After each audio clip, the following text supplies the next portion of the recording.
சனிக்கிழமை விரதம் முடிஞ்சாச்சா?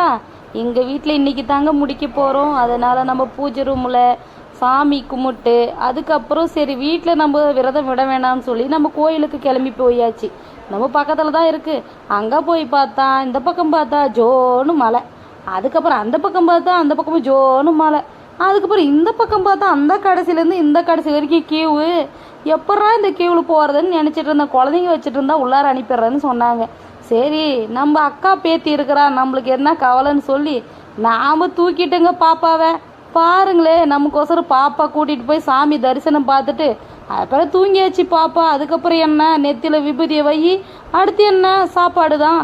அங்கே போய் பார்த்தா கூட்டம் கூட்டமாக இருக்கிறாங்க. சாப்பாடு எப்படா வாங்குறதுன்னு தெரியல. அதுக்கப்புறம் அடித்து பிடிச்சி ஒரு தட்டை வாங்கி அதுலேயே உட்காந்து 4 பேர் ஷேர் பண்ணி சாப்பிட ஆரம்பிச்சிட்டோம். அதுக்கப்புறம் சாப்பிட்டு அதுக்கப்புறம் கூட்டத்தை பாருங்களேன், அளவில்லாத கூட்டங்க இந்த வருஷம். எந்த வருஷமும் இந்த மாதிரி கூட்டமே கிடையாது. சரி நம்ம சாப்பிட்லான்னு சாப்பிட்டு முடிச்சாச்சு. நம்ம கார் எடுக்கிறதுக்குள்ளே 2.5 மணி நேரம் டிராஃபிக் ஆயிடுச்சுங்க. இந்த பக்கம் பார்த்தாலும் வராங்க, அந்த பக்கம் பார்த்தாலும் வராங்க, பின்னாடி பார்த்தாலும் வராங்க.